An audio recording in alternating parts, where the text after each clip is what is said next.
If the eyes get tired. When the dark clouds were gathering, the sun hides.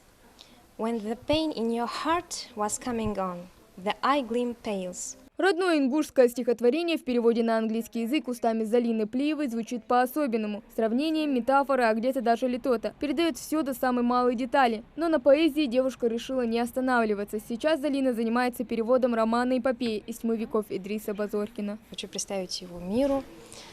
Я не сомневаюсь, что он станет бестселлером, потому что я думаю, что многие со мной согласятся. Это на самом деле великое произведение. И недавно совсем я имела честь познакомиться с Турсом Базоркиным, то есть наследником нашего писателя, который дал мне авторское разрешение на использование.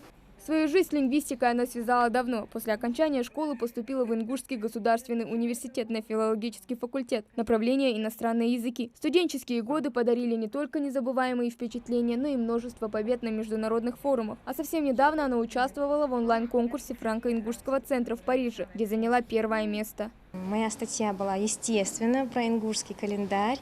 Я не могла об этом не заявить, то есть исследовала полностью световой день, начиная от утра до обеда, вечера и так далее. То есть эйри, делакая, сейри, как мы это называем на ингушском языке, и кончая названиями месяцев, года, дней, недель. То есть все постаралась захватить, обхватить, исследовать в полном ракурсе все это. В общем, меня привлекает тематика ингушского языка, потому что я сама ингушка.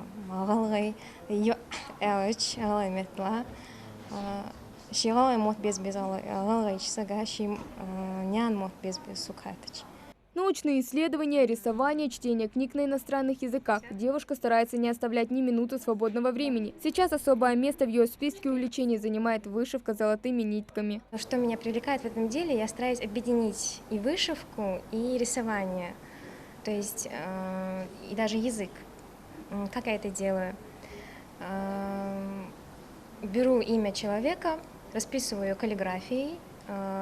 Вот, например, прямо сейчас, правда, это у меня, то, что я сейчас вышиваю, это фраза «Хада самайды», то есть это пройдет.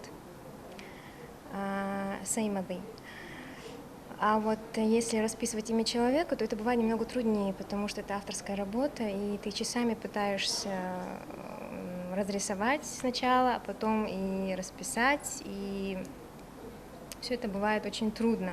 Вышивка – одно из самых древних видов рукоделия в мире. Не каждая юная леди может освоить это ремесло, ведь здесь нужны зоркий глаз, твердая рука и силы довести работу до конца. Ты обозначаешь себе контур, чтобы в дальнейшем не выйти за этот контур. То же самое и когда ты вышиваешь. Обозначаешь контур изначально, а потом уже начинаешь пластом накладывать каждую ниточку. И каждая ниточка, естественно, требует терпения. На это терпение у меня иногда не хватает, признаюсь честно. Надоедает, и я иногда бросаю. Но это бывает крайне редко, отшучивается девушка. Ответственность велика. Сейчас, помимо работы в библиотеке, она преподает в медресе, учит девушек и детей чтению священного Корана. А вместо обыденных занятий предпочитает интерактивный, ведь язык нужно не просто выучить, а прочувствовать. Хава Гагиева, Магомед Белакиев, Новости 24.